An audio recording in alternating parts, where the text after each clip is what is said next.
Everywhere I go, I'm in the spotlight. This is a good life. I'm living bold. This is what it looks like. On the tip top of the world.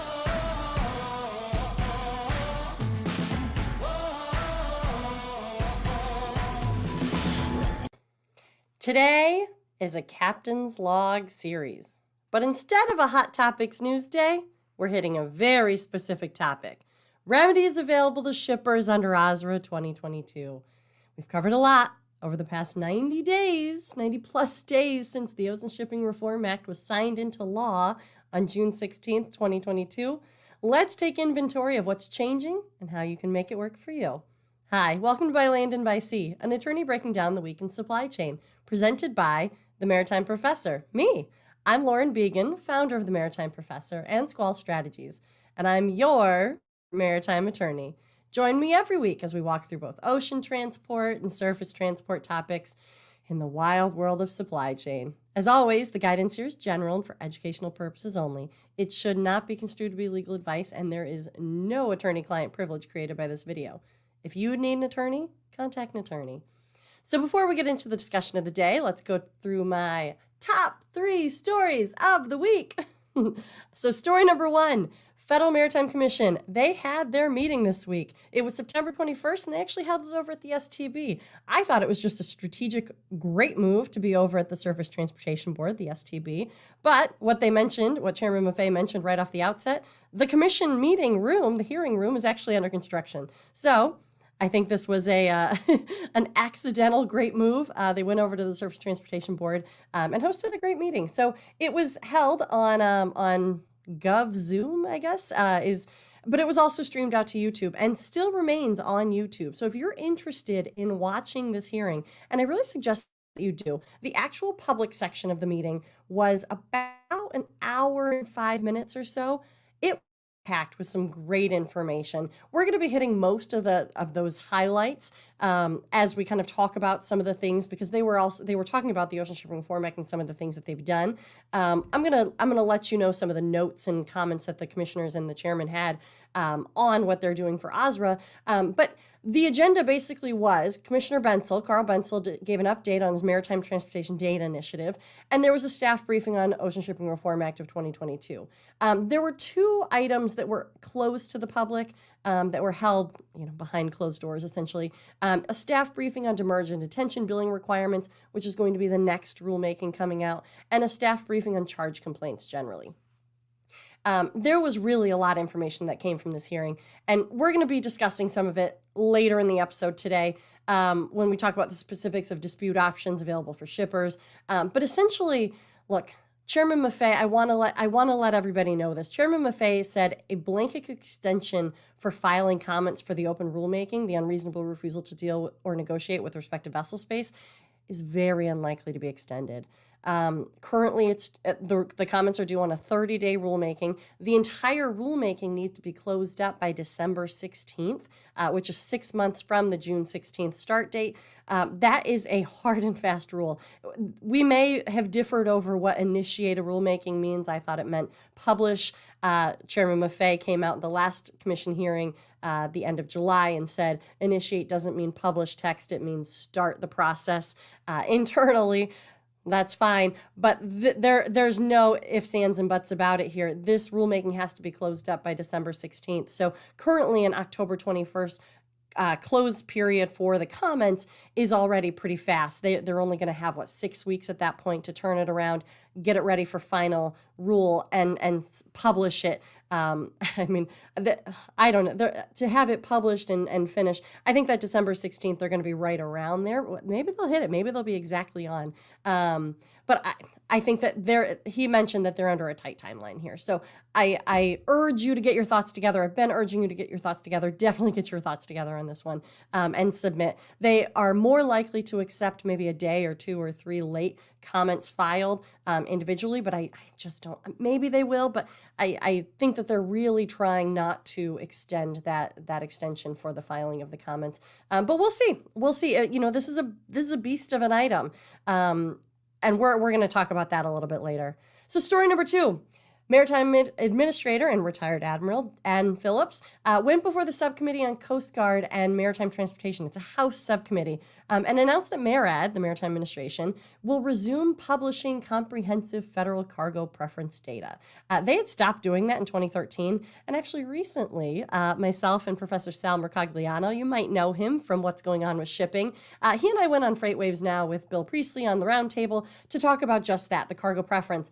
So cargo preference is the general term used to describe the U.S. laws, regulations, and policies that are really requiring the use of U.S. flag vessels for the movement of cargo. And that's for U.S. government cargo that's procured, furnished, or financed. It's 100% of military cargo. It's 50% of civilian agency cargo and agricultural cargo. And it's all they're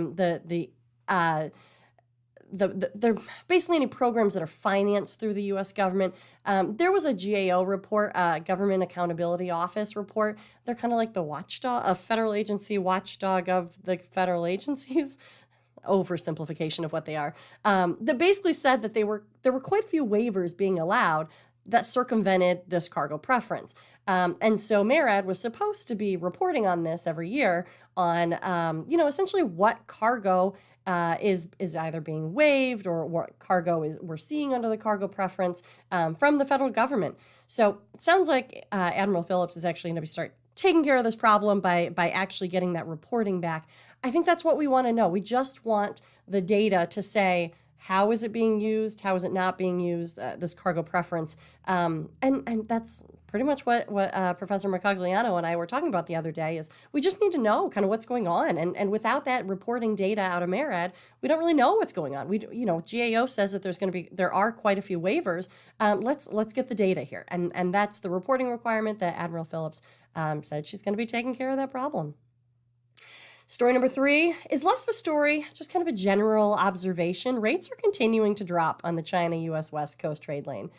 We talked about this before, that they were sub 4,000 for a TEU for a 20 equivalent unit, basically a container box. One of the smaller ones. We've talked about this, 20 equivalent foot units and the 40 equivalent foot units. Those are the larger ones. The 40 foots are closer to what you see over the road, which are 53s. So the 20 foots are real small, but that's how we kind of measure freight rates and all of that in ocean shipping. So we had reported that they were sub 4,000 on that same lane. Remember, this lane, this China-U.S. West Coast trade lane, was $20,000 at one point. It's most normal to see, like pre-pandemic, is probably in the at the low, maybe 1,200, 1,200, 1,500. 2,000 is kind of what I use as my benchmark for what was normal for pre-pandemic.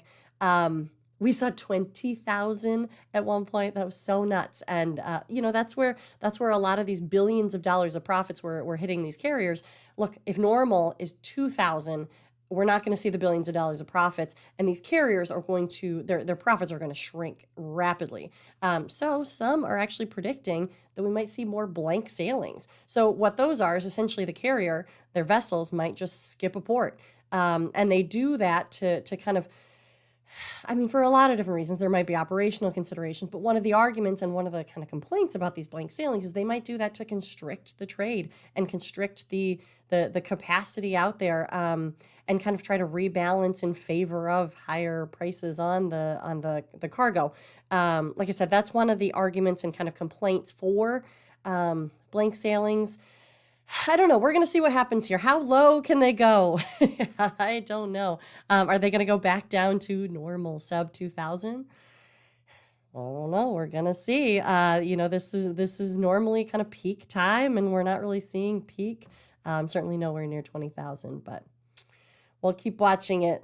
So with that, let's get into the meat and potatoes of the day. So today, remedies available to shippers under OSRA 2022. And just actually generally, what can a shipper do if they're having problems? What can a shipper do using the Federal Maritime Commission? How can the shipper approach the FMC to help them with their problems? We've covered a lot in the past 90 days since the Ocean Shipping Reform Act was signed into law, June 16th. We've talked about most of the things we're going to be talking about today. So if you want to learn more about anything that we do talk about, take a look at my past episodes on By Land and by Sea, wherever you get your podcasts. They are podcastable, and it's a great way to kind of find the old episodes. It's a great way to catalog kind of those old episodes. But you'll see in the title, I've talked about most of these, how to file a complaint or charge complaints specifically. But today we're gonna bring them all together. This week, JOC.com put together a webinar. Essentially, there was a discussion on essentially this topic. We were talking about shippers and what they could do under the new laws of OSRA, what they could do with the existing remedies and dispute resolution, basically like how do you solve a problem at the FMC. But, I wanted to really bring it together in a clear, inventory-based way. And so that's why today is Captain's Log. Look, I feel as though there's been a notable shift back toward the shipper in recent months. I think really in the vein of trying to rebalance the power shift. I've talked about this at length, but the ocean carriers making billions of dollars it was an anomaly. It was certainly strange. Some people have said it's just good luck and good timing. The shippers were getting the short end of the stick in a lot of different ways. I see that rebalancing. I see that moving back toward the shippers.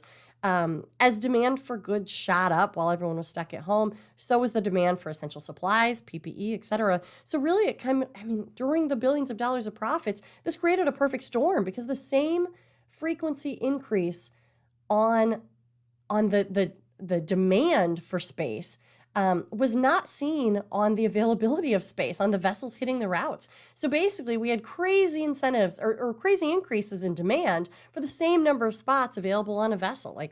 That's basic econ, right? Of course, that's going to drive up prices. So that's not to say that there wasn't some other profiteering going on. There certainly was some bad acting, profiteering. I agree with the FMC, their read on this one when they came out in the Fact Finding 29 saying that there was robust competition in the market. There was. Maybe it doesn't make you feel good that there was. There was. That doesn't necessarily mean that there wasn't bad acting. And so with this shift came new practices that definitely created a shift in the market, making it much more favorable for carriers for a long time. And quite frankly, left some shippers in the dust wondering what just happened. So the FMC is starting to tick away at that. Not necessarily the competition because it was robust competition, like they said, but some of the bad acting that may or may not have been happening. And I tend to say may have been happening. There was some bad acting that I've been seeing and hearing about. So that's where we are today. What options are available for shippers who have felt taken advantage of or have been the recipient of unfair practices or unfair decisions or just unfair treatment in the industry or have just had recent bad experiences with their carriers? And I say bad experiences to the level of violations of the Shipping Act. As a reminder, before we begin, this is not legal advice. This is provided for general educational purposes. If you have a specific question that could use some legal analysis, I strongly encourage you to contact an attorney and discuss your options. But today we're going to talk about what options are out there generally, just so that you know what you can do. So what are we looking at? OSRA brought in invoices and very prescriptive, specific requirements, 13 statutorily mandated minimums of information that are now required on invoices. And otherwise, if that information is not on that invoice, OSRA said you don't have to pay it. I always say check with an attorney on that before you just don't pay stuff, just to make sure. But that's what the law said. It's defunct. You don't have to pay it. Here's what the FMC said this week in their meeting that was very interesting. So it was Tuesday that we had the JOC.com webinar. One of the questions that came up was, what do you do if an invoice is inaccurate, missing information, and essentially defunct, but then they reissue that invoice? Is that okay? My answer at the time was, and I really encourage you to go check out this webinar. It's a free webinar. There were 3 of us talking about it. It was really great from varying perspectives. But what happens if they reissue, if a carrier or a terminal reissues that invoice? The FMC talked about that on Wednesday. Our response on Tuesday was essentially it's going to be case by case. If it's really bad acting, not likely to be okay to reissue. If it's just typos, or if they forgot something, or if something was just inaccurate and they reissue, likely to be okay is kind of what we said. Look, the FMC on Wednesday, when they had their meeting, maybe they were watching our webinar, I don't know. When they had their meeting on Wednesday, they basically said, if the invoice is reissued with the correct information, then you're going to have to pay it, because you don't have an obligation to pay on a bad, defunct, incorrect, or missing information invoice with those 13 statutorily mandated minimum informations. The FMC said if they fix it and they send it back to you, your vacating of the obligation, you don't have to pay, doesn't last forever. If they fix it, you're probably going to have to pay. So that's what the FMC said at the commission meeting. That was very, very helpful and very informative. I appreciate that they just hit it right on. So charge complaints. Charge complaints are only available after June 16th. June 16th was when Ocean Shipping Reform Act went into law. Charge complaints are a new mechanism, and they're only available June 16th and beyond. That doesn't mean that if something happened before June 16th, you don't have any options. And that's what we're going to be talking about today. Look, if you get denied on a charge complaint, the FMC was going to help you determine a better path. They mentioned that at the commission meeting on Wednesday. You're not out of luck. You're going to have some options here. And then the options you do have, pre-June 16th options, these are the old options. You could report a violation of the Shipping Act to the Bureau of Enforcement. Now, the Bureau of Enforcement, Investigations, and Compliance, you could work with CATERS, the Consumer Affairs and Dispute Resolution Services Office, or you could actually file a informal or formal complaint, an actual lawsuit with the FMC. I should note before we begin, the FMC at the recent hearing said, as a general statement, retaliation will not be tolerated. If anyone is experiencing that, they encourage you to reach out to BOE, their new enforcement program, their enforcement area division of the Bureau of Enforcement, Investigations, and Compliance. So BOE, Bureau of Enforcement, essentially. They're standing by to take these matters. And they also said CATERS, Consumer Affairs and Dispute Resolution, is also standing by to take these matters. They are very serious about getting a handle on retaliation. So if you feel as though you are being retaliated against, let the FMC know, because they want to know about it. They can't help the industry if they don't know what's going on with the industry. And I am so encouraged by the industry using their voice, talking to the FMC, reaching out and letting them know what's going on. They want to help.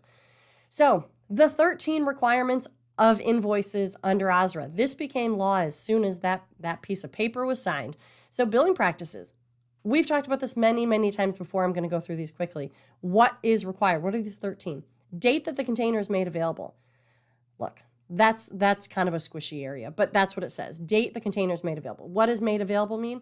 I don't know. The FMC has yet to come out with a definition specifically on that.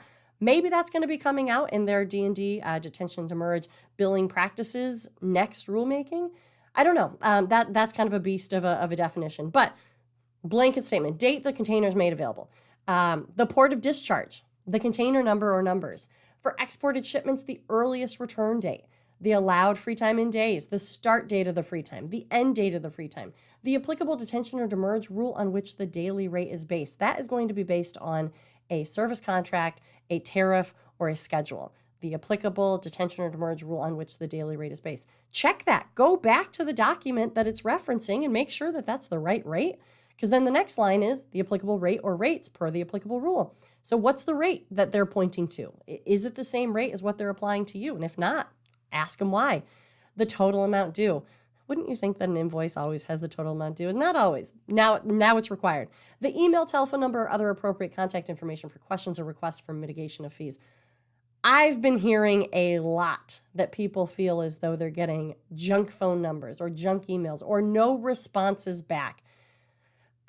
Not legal advice, but start kind of taking inventory of that. Start journaling when that happens. Keep a list, because that's no good either. That's unfair. That's not the efficient movement of goods and service goods, and that's what the FMC is all about: the efficient and fair movement of goods. So if that's happening, keep track of that. Number 12, a statement that the charges are consistent with any FMC rules with respect to detention and demurrage. And number 13, and this is the one that I don't love, a statement that the common carrier's performance did not cause or contribute to the underlying invoice charges. It says common carrier's performance. Sometimes invoices are issued by terminals or MTO, marine terminal operators, which are not necessarily common carriers in an operating ports instance. So I hope that gets a little amended on the next D&D because it's not always true. And really you're pushing it off. Like if it's a terminal, you're saying, oh no, the common carrier didn't do anything. They may have nothing to do with that invoice.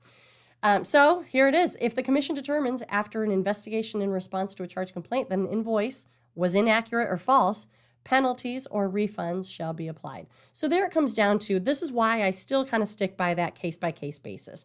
If they reissue the invoice, if they had missing pieces, that's okay. If they just forgot something or something was missing. But if it's inaccurate or false, or if there was they purposely did it, there's no intention associated with this. But if there's bad acting, I don't know, that's something you might have a case for and something that you might want to ask an attorney more about. So the FMC put out an advisory opinion from the General Counsel's office saying, yep, look, these invoices, this is what's required right away. It's important to remember, though, this is only for invoices issued on or after June 16th. We've said that before.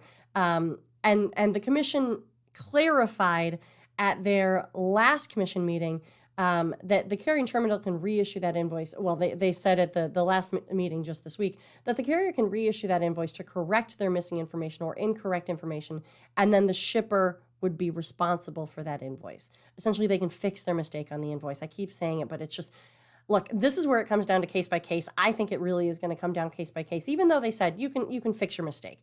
Okay. Simple. That's easy. Basically, you can't stand on your principles here and say, no, you gave me an inaccurate invoice. Okay, they fixed it. But if it's unfair, deceptive, you may be onto something. That's all I'm going to say. The first option that we're talking about here that you might be able to do is a charge complaint. So what are the charge complaints? So it's a new creation under OSRA, the Ocean Shipping Reform Act. This was the law. We keep talking about it for a faster law enforcement mechanism for complaints. And as of this week, the FMC reported that they have 95 complaints filed. Previously, at the end of July, they said they had 7 complaints filed. And I was blown away. I was like, how is this so low? I'm encouraged to see 95, but really that's one a day. It still feels kind of low. But what they said basically was, unfortunately, only about half of those were actually validly filed. I love the engagement, though. I love that people are submitting these charge complaints. So meaning half of those were validly filed, meaning that only half of them were filed for occurrences happening on or after June 16th. Remember, charge complaints are only an option after the June 16th date. You still have options before June 16th, but you can't use charge complaints. We're going to go over the options pre-June 16th.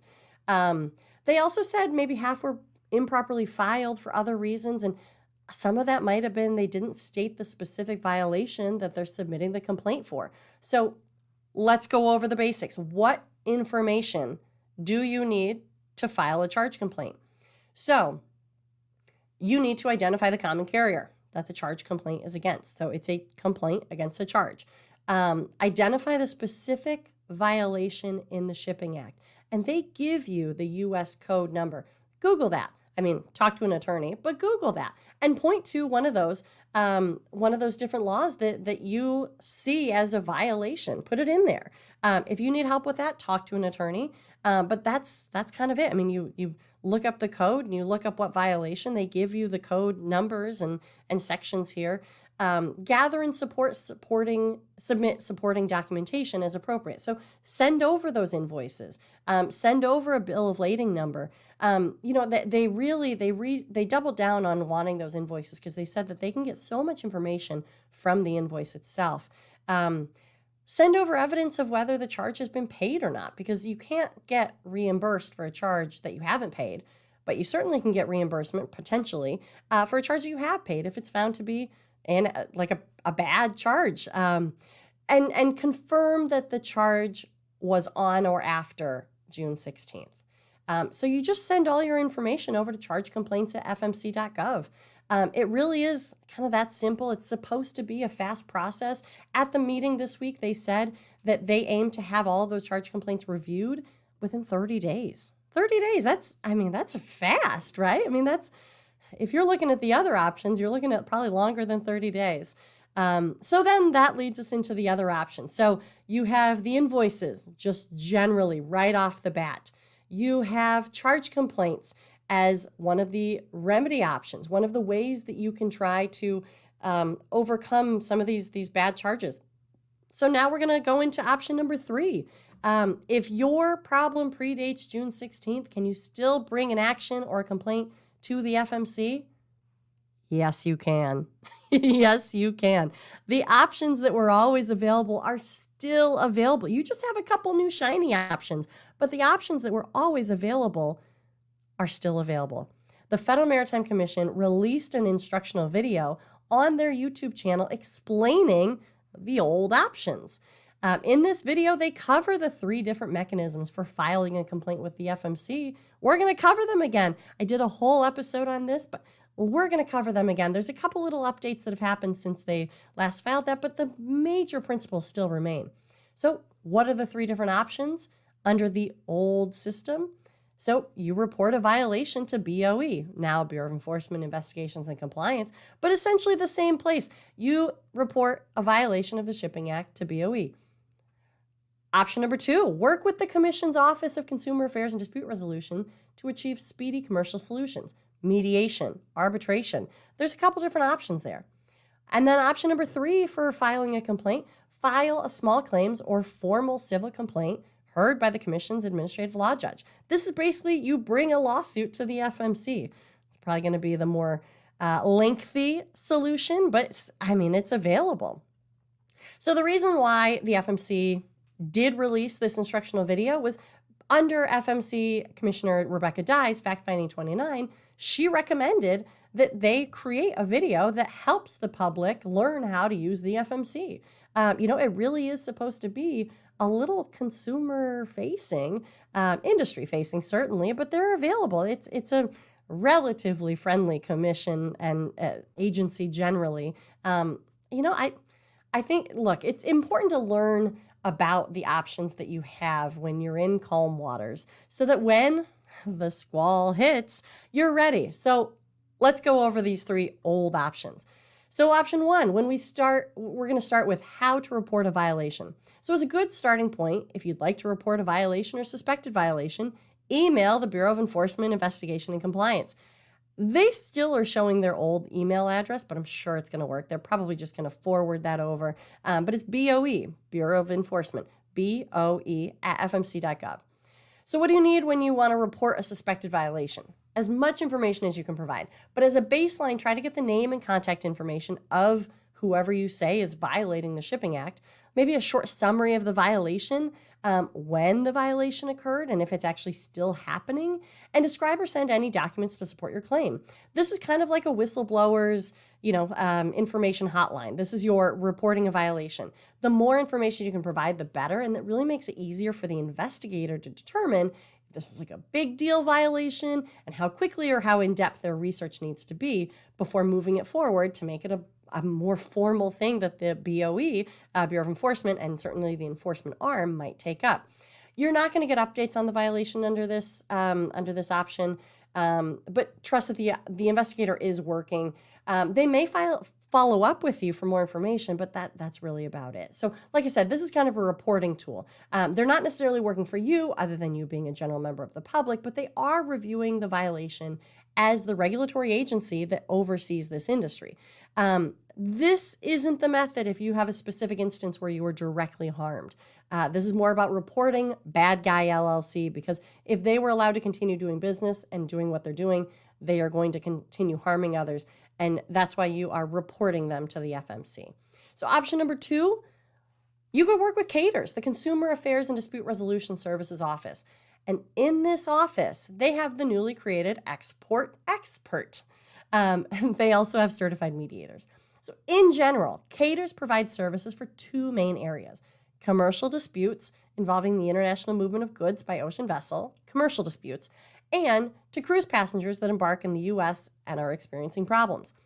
Caters, their assistance is free. Caters doesn't charge you for helping with these topics. Caters works with both sides of the dispute and tries to reach a mutually agreeable solution. The goal is really to settle the ongoing dispute when Caters takes the case.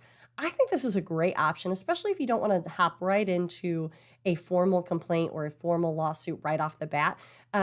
Look, Caters can only act in its authority, though, which is, like we said, commercial cargo disputes, household goods, or cruise disputes. So in the commercial cargo sector, it's stalled cargo, it's detention and demurrage problems, it's lost containers, it's appointment problems, it's disputes over charges. So if your dispute over a charge is pre-June 16th and you send it over on the charge complaint and they say, nope, can't go this route, they might push you, FMC might recommend you talk to Caters. It's a great option. They're going to start working through the problem. And really, honestly, I think if nothing else, you've now kind of alerted the FMC to what's going on. Household goods movement, same thing. If you have household goods that are moving, stalled cargo, D&D, lost containers, appointment problems, disputes over charges, cruise disputes, help with canceled or disrupted cruises, refunds for cruise cancellations or disruptions, disputes involving future cruise credits or injuries that you sustained on a vessel. Those are all things that Caters can help you with. But remember, this has to all be in the FMC's actual statutory authority. So ocean movement of goods and the U.S. embarking for cruising. So how do you start the process? You email complaints@fmc.gov. Let them know who you are, your contact information, what's going on that predicated this email, that made you send this email, and your summary of attempts to try to resolve the issue. What have you done to try to solve this and help yourself, including any offers that you've actually made to resolve? This service isn't just for individuals, though. If you're a business, you can take this route. Just make sure that you list who has the authority to actually make the decisions. But make sure to include any and all relevant documentation. That's always going to be important here. Any and all relevant documentation. So when Caters starts working on your matter, it's going to be assigned to a staff member and it's going to get a reference number. And I mean, like I said, what a great way to start the conversation here. I think that Caters offers some really, really great, like I said, first stops. If it's going to be very instance specific to whatever your case or situation is, but I think it's a great avenue. Option number 3, under the old way. There are 2 main avenues for filing your complaint, bringing your lawsuit. You can have a small claims informal complaint or a formal complaint. So small claims informal is just that, matters that involve less than $50,000 for a Shipping Act violation. There's a standard format for submission of the informal complaint method, and the person reviewing your case is called a settlement officer. So this is informal procedures are used in the small claims informal complaint method, and all of this is actually outlined in the FMC's regulations, in the CFR, the Code of Federal Regulations. However, just because you filed with the small claims informal route does not mean that it's going to actually stay there. So the respondent, the person you're bringing the claim against, can object to the informal process of the settlement officer deciding your matter. And if they object, it'll just be kicked over to the formal complaint route and it'll go to the administrative law judge, which is going to be assigned to your matter. So let's talk more about the administrative law judge. What is this formal complaint route? So you have the small claims or informal, or you can have your case heard by the commission's administrative law judge. That's the first judge to hear the complaint. They are just the first to hear the case, and they issue their own initial decision. After they've issued their initial decision, which, warning, it could take up to a year. They have a 1-year deadline to do that. This is the time when you're going back and forth. Potentially, there's motions. There's filings. This is kind of the regular what you imagine in kind of a litigation. This is the FMC's litigation of a formal complaint. The FMC, after the administrative law judge has issued that initial decision, the FMC, as kind of a whole commission, can either allow it to stand and become final. And basically that happens if within 30 days, nobody pulls the decision, nobody objects to the decision, and I mean nobody, meaning the general counsel's office, I believe, can, or really any of the commissioners. And that's where you mostly see it, is that one of the commissioners might pull one of these cases and say, nope, I'd like to say a few extra things, or I'd like to look into this. So it's called a sua sponte review. They pull the case and do a full FMC review of it. And this is where the FMC commissioners now become judges themselves. So there's no restrictions on the amount of damages under the formal complaint process. There are very specific detailed instructions for how to draft a formal complaint, how to kind of respond once you're in the formal complaint process. There is an official log of all documents received for formal proceedings before the commission. This is where the FMC's e-reading room, this is where all these cases are. These are docketed cases. So I've talked about docketed cases before. Usually the rulemakings have some sort of a docket number. These formal complaints also have a docket number assigned to them. So docket numbers are assigned to formal complaints, and dockets are assigned by the first year or by the year that they're filed. And then the next number is the next number in succession of all the docketed matters that have been numbered that year. So if you actually want to get a good sense of how many formal complaints or rulemakings or how active the FMC has been, take a look at what the last docket number assigned is. So, 22 obviously is for 2022, and then dash, and then whatever the next number is, you could see kind of how active they've been on this e-reading room. If you look back, 2021 dash something, 20 dash something, you can kind of compare the years. So if you want to take a look at what formal complaints usually look like, you can cruise through some of those old dockets. You can see the progression of cases, get examples of what formal complaint, initial complaints look like, and what happens kind of in that back and forth of a formal complaint. So usually, as you can imagine, formal complaints usually have attorneys hired to help with the process, since it does get a little kind of complex and detail specific, and there's some procedures that are required, but it's not uncommon to have pro se people, certainly in the informal complaints track, and sometimes even in the formal complaints track. I should involve usually the reporting the violations to BOE and caters tracks don't usually have attorneys involved. They certainly can. But that's kind of the point there. So they're supposed to be a little bit more direct consumer driven so that the individual can kind of fix their problem in a faster way. Now we have charge complaints, which is a lightning speed method. But, prior to, we had reporting a violation, or we had caters through the kind of commercial resolution, mediation, alternative dispute resolution, basically, methods. Those were the faster, more informal ways. So who can file the complaint? Really anybody. And this also includes trade associations and trade groups. The type of person may limit the outcomes available, but anybody can file these. So what are the types of relief? You could get damages. You could get additional damages up to 2 times the original damages. You could get attorney's fees, and sometimes even injunctions, which is basically like an order to stop whatever they're doing, which is usually the method for stopping somebody from doing that certain activity or action because it's so bad. So filing a complaint starts with reviewing the rules and regs for filing complaints. But when your complaint is ready, you email the Office of the Secretary, which is secretary@fmc.gov. And so once you file your complaint, it goes to the administrative law judge, and the legal process begins. Like I said, they come up with their initial decision, or with the settlement officer, it's an informal complaint. They also come up with some sort of an initial decision. And like I said, the FMC generally has 30 days to flag it. And if not, the decision stands, and that's finals.